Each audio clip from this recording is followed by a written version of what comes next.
Ackley has translated it something like this. Although extremely powerful, they are considered lesser gods. They preside over small worlds, and the position of the stars forces them into long lethargic periods. Why? We do not know. Perhaps certain configurations provide them with energy and nourishment. Great Cthulhu, sleeping in death, at the sunken city of Relay, awaits his reawakening. Ayatakwa lurks in the cold Arctic region, worshipped by ancient forgotten races. Beyond the known universe exist countless other entities. Name the outer gods, neither alive nor dead. Multidimensional, infinitely powerful, and insane. The most powerful and insane of them all, Azathoth, gurgles and drools at the sound of 1,000 pipers at the center of the universe. Oh, fate forbid that the cacophony should ever cease.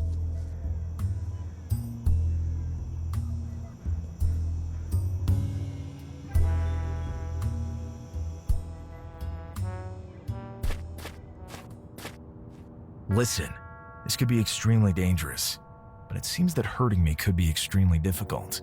Wait here for me. But Lone. There shall be no further discussion about this, William. This is my problem, and mine alone to deal with.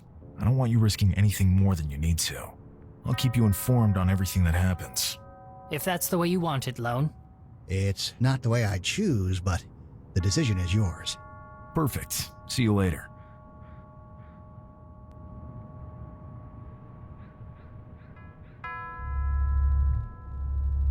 I feel a vibration in my pocket. Now it's doing something. The plot thickens.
Another identical one. Surely the sequence must be inserted on more than one panel then.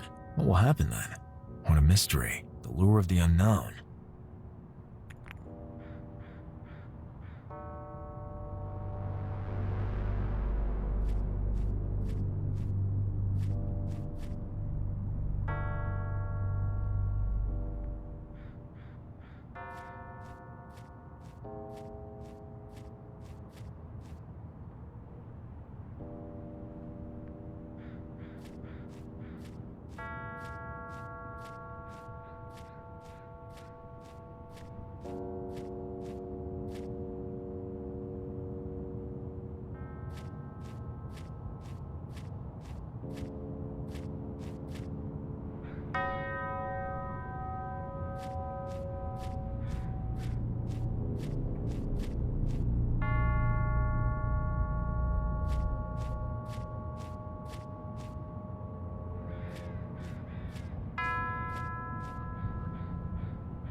The mechanism doesn't work anymore.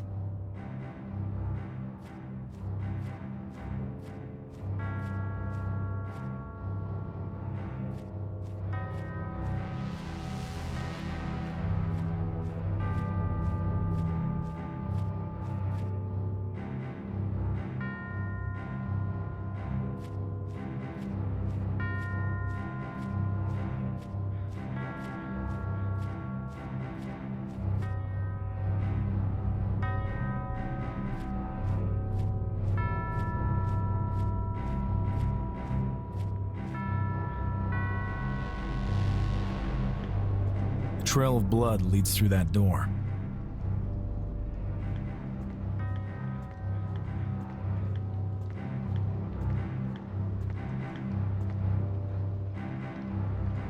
But what?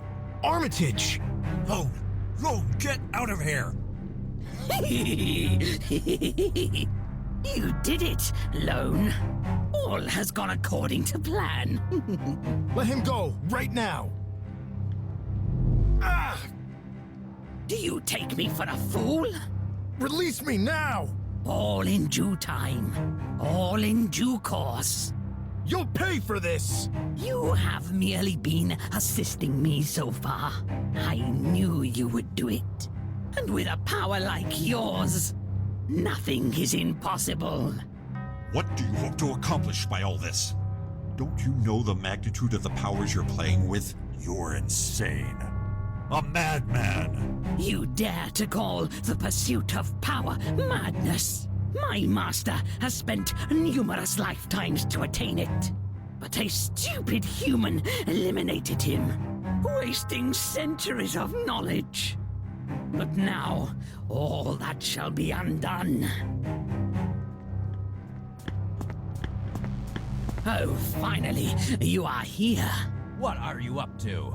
Deliver your prisoner up onto us. Your work here is done. Who are you? Did you really think I believed your promises? The power incarnated in that mere mortal will bring my master back to life. Together, we will dominate your swarms of insignificant insects. Even Father Dagon will bow to our will.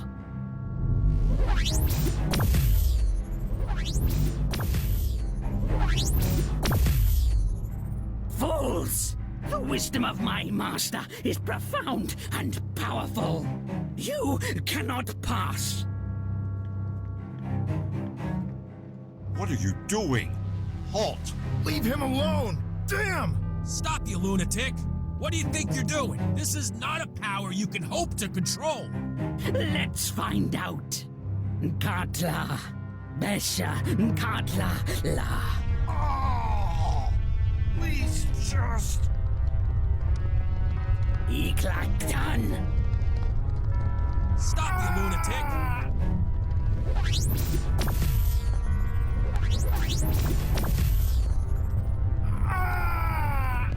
Katla, Besha, Katla, La.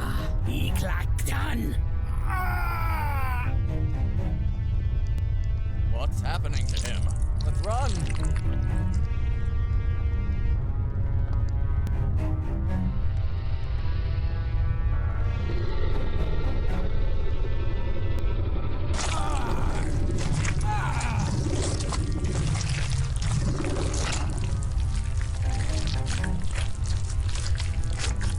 He lost his senses, his mind hazy. The pain was unbearable, but now he was finally better. Strangely better, like a hungry wolf now satiated. He could rest. Lone. Lone, wake up. Lone, are you back with us? Yeah. Is Armitage? He's doing okay. He's just unconscious. What happened here? We might have some ideas about that, but just focus on pulling yourself together for now. My men will transport you and Armitage to a safe place. It's all so muddled in my head. Did I reduce those men to that state of carnage? Sure, they were a threat to us, but that gruesome scene will scar my mind forever. Luckily, we managed to save Armitage. 3 days had passed, and I felt much better. We have to meet up at Miskatonic University and take stock of the situation, given all that's happened. Ephraim, Upton, that horrible monster. Once again, the meaning of all this escapes me. I awoke splayed out and chained down. It's absurd to even suggest that this was all planned from the start. Not as absurd as you'd think if the dissidents are behind all this. Hold on, who are they? And for that matter, who are you? I'd also like to know who that madman in the catacombs was. The spell he unleashed was beyond any known power. Yep. I can answer the latter with ease. He was a servant of the ancient and most powerful sorcerer, Ephraim Waite. He wanted to bring his master back to life using loan, or rather, the creature bound to loan by symbiosis, as a catalyst. Is that even possible? I mean, bringing the dead back to life? Under normal circumstances, no.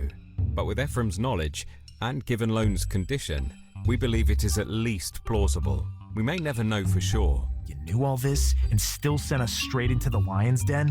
That's right. And I apologize for that. But there was something we needed to verify. We would never have allowed anything to happen to you. Yeah, right. I don't trust you an inch. Gentlemen, please calm down. Their methods may be questionable, but I do not doubt their commitment to the cause. What cause? What are you talking about? Armitage, you can't mean that. All in due time. Time that we cannot afford to spare right now. Lone, you are in danger. They know of your mutation, of your condition unique in all of history.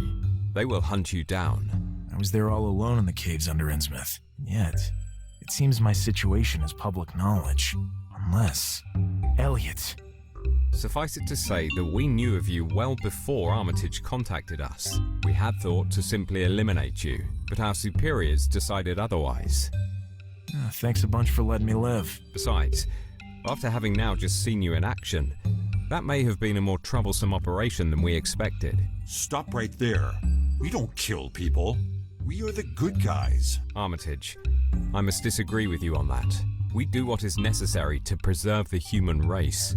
Individual lives, or even dozens, have no meaning to us. The important thing is the grand plan, and this is the very reason why you were never considered for recruitment. We have no use for your morals. We're dealing with forces that act under different motivations, as you may have already noticed. Ignoring all moral standards makes us no better than them. I agree. Enough of all this. Armitage, tell them everything.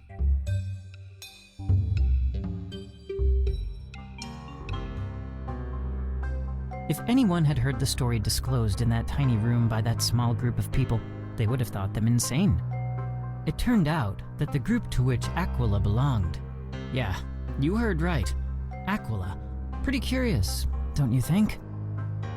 Anyway, he called his organization the Keepers of the Key.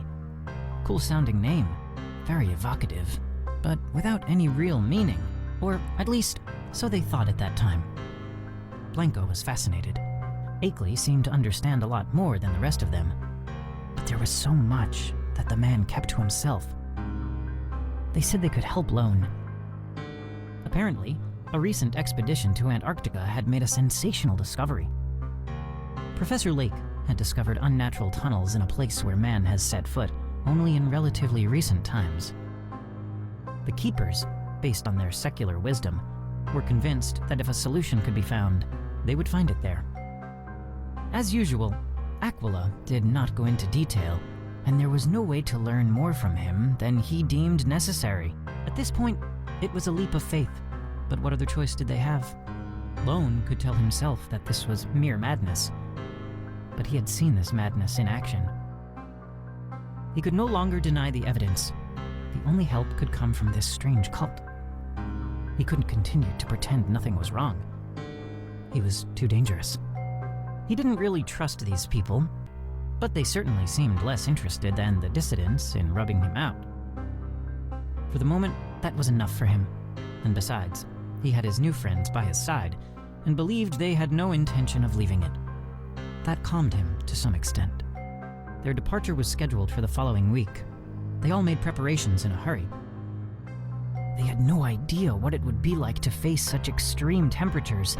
They bought some basic equipment and warm clothing. Everything else was to be provided by the university.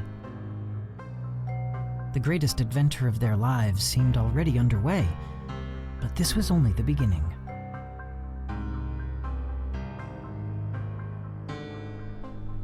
Good morning, Lone. And to you, William. And you, Henry. Please let me introduce you around.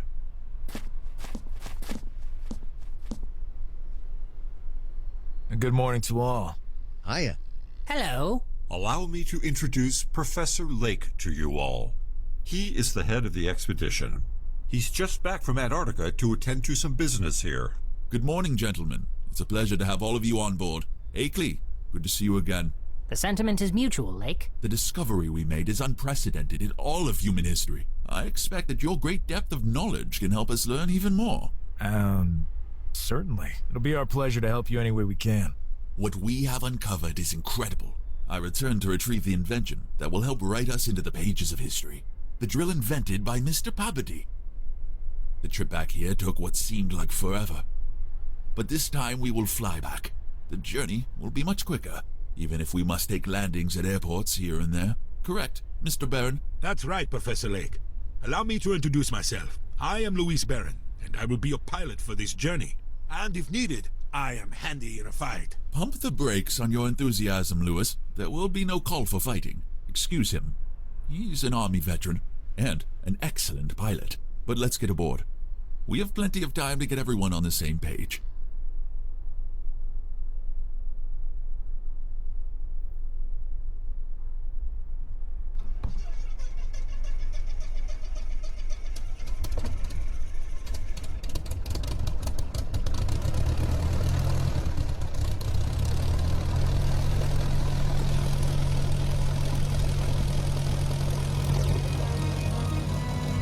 They left Arkham on October 2nd. They made a stopover in Honduras, and from there, the crossing of the Pacific began. They replenished their food and fuel supplies in Tasmania. The Antarctic Ocean was waiting for them, and a chill ran down their spines when they spotted the high slopes that crowned the McMurdo Sound.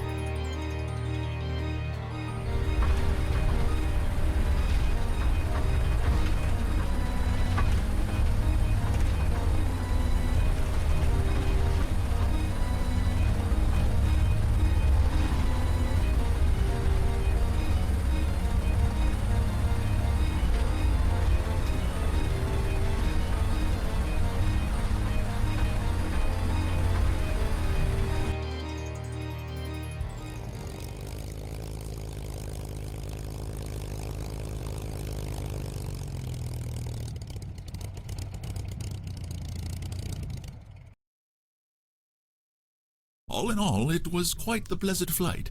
Allow me to introduce you to my student and dear friend Danforth. A pleasure to meet you. Consider me completely at your disposal. Nice to meet you, Danforth. Let me introduce you to my friends, William Blanco and Henry Ackley. It's a pleasure to meet you, Danforth. We have met before. Welcome, Professor. Forgive me if I seem a tad brusque. There's something I need to discuss with the Professor. Speak then, Danforth. You know how I hate subterfuge. As you wish. Do you remember the two men who fell sick just before he left the site? After the discovery of the entrance into the mountainside? Yes, of course I remember them. They're dead. Dead? Yes, Professor. The worst thing is that we can't figure out their exact cause of death, which is why the bodies have not yet been sent home. We fear a possible contagion getting out. Well, that's a very unpleasant situation to say the least. Gentlemen, feel free to wander around the camp at will. And to get to know our colleagues better, I have to deal with this matter. I'll see you all later. Of course, Professor. We'll try not to get in your way any further while you're dealing with this unfortunate situation. Actually, on second thought, would you mind accompanying me? I would love to hear your opinion on this whole affair.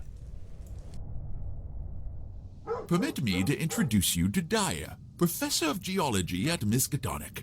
Good morning, gentlemen. What, Professor? You don't introduce me? Of course. Impatient as always, I see, my friend.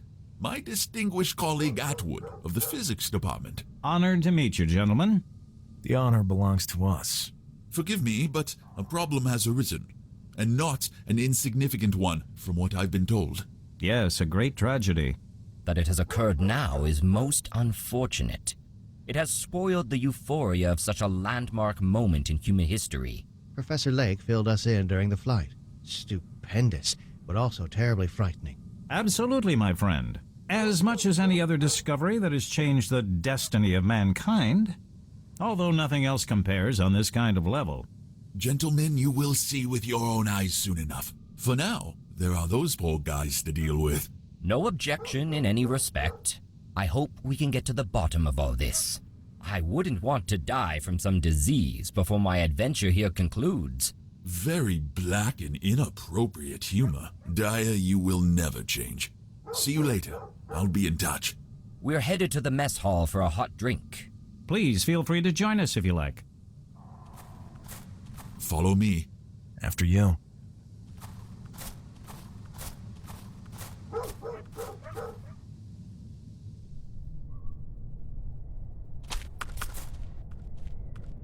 Good morning, Professor. Good morning, gentlemen. Good morning, Doctor. This should be the infirmary. Or rather, the morgue, it seems. Lone? Good one. I like people with a sense of humor. A rare thing to find in such remote wastelands as these. It's nice just to see some new faces, too. Did you just now arrive? That's right. Name's Lone Carter, private investigator. We're here at the express request of the professor. There are matters here that require our services. You've come at a terrible time for us. It seems that way. Bring us up to speed, Doctor. These two gentlemen passed without any known cause. I can't imagine any valid reason for them to have died. Can we help out somehow? As far as I know, we won't be departing immediately. It takes at least a day for such preparations to be made. If Lake doesn't mind, you're more than welcome. But I don't imagine you have any medical expertise. They don't. But I could probably help you. Henry? Is that really you? Apparently. Okay. Let's get to work. But are you all right? Better than you could ever expect. Gentlemen, I'll be with you as soon as I'm done here. Doctor, could you join me briefly in my tent to fill in some final details so we can get the bodies back to their families? Of course. After you. We take our leave, gentlemen. Let us know if you find anything further. You too, gentlemen. Leave me alone for a while. I must focus. And if they have not found any apparent cause of death, I'm sure I can figure out why not. Be that as it may, Henry. This is not what we're here for. Don't spend too much time on this. See you later, Henry.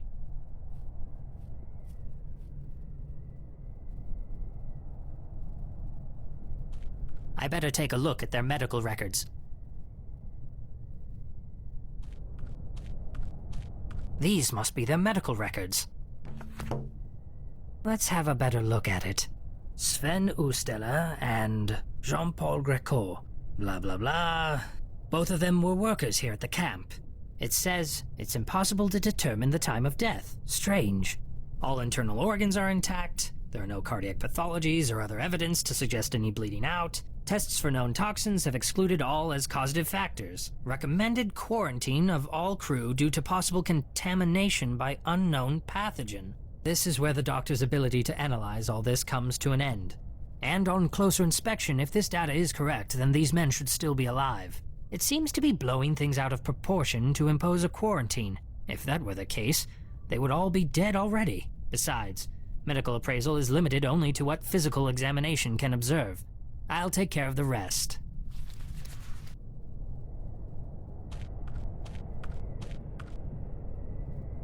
He appears to almost be alive. It sends a shiver down my spine. Okay, buddy.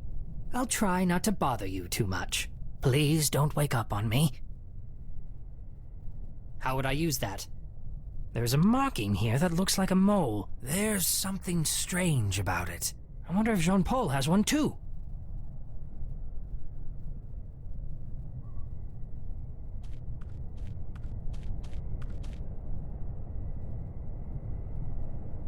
I don't feel like touching it. This confirms my theory. A transmigration ritual. Some religions might interpret it as the tearing out of a soul, but it would be more correct to call it an essence. I never thought a ritual could be used this way. For murder. This mark on Jean-Paul's body still seems active. I may still be able to learn something from him. Who could even guess where the poor fellow is bound? I imagine hell would be more pleasant. Floating aimlessly through time and space, most likely for eternity. How barbaric. By diluting some of the powder I have on me, I might be able to learn more from him.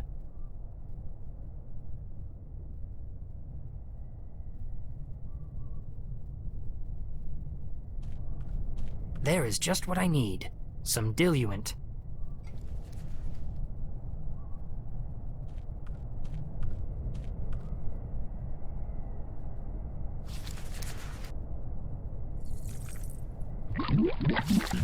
This should do the job.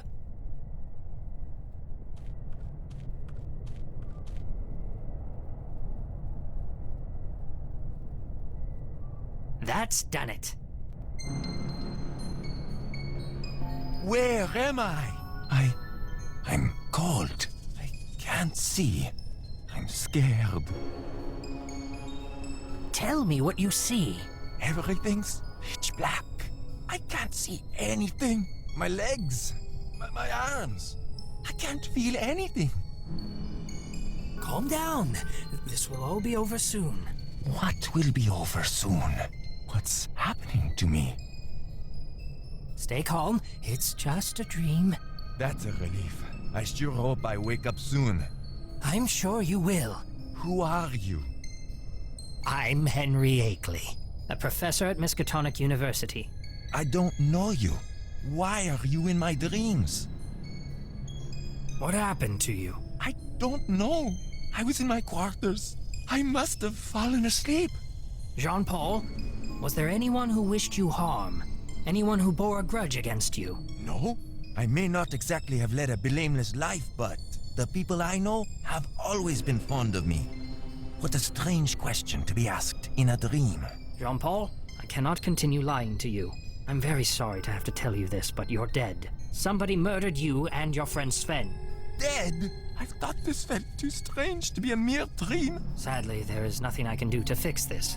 But I can help you take revenge on the culprit. A small consolation, but at least it's something. Small indeed. God knows how poor Mary would take the news. I have not been the best of husbands. If you could maybe tell her sorry from me? Of course. I will do that. I still can't imagine who would want us dead. Unless, could it have been because of that thing? Anything you can tell us could prove vital. It's something Sven and I found. What? What is that thing? Jean-Paul, stay with me! Help! Oh my god! Jean-Paul, calm down. Oh my god! Oh! Jean-Paul? Jean-Paul! He's gone, poor soul. But we'll find that bastard for you. That's a promise. I must inform the others immediately.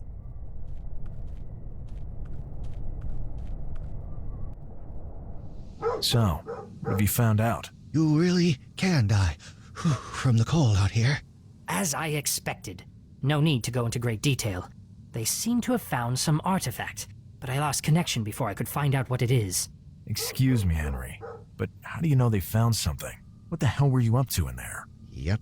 Gentlemen, they were killed by ritual magic. Extremely cruel ritual magic. I'm quite familiar with such things, as you probably know by now. I had no idea such things could go this far. When we get back, you and I should have a long chat, if that's all right with you. William, you are still but an infant compared to myself. Are you certain you want to pay the price for such knowledge? Gentlemen, this talk of yours about necromancy is most entertaining, but if there really is a killer on the loose around here, we are all in immediate danger. We must investigate further. Agreed. There'll be time for small talk later. So that we don't appear to be completely insane, we should avoid speaking of how we came to know all this. I can deceive them by telling them it was some kind of poison unknown to modern medicine. The doctor may have objections, but he will believe me in the end. He has followed my studies closely and knows that I don't make idle claims. We should avoid mentioning that they found something, at least until hard evidence comes to light. They would question how we knew all this.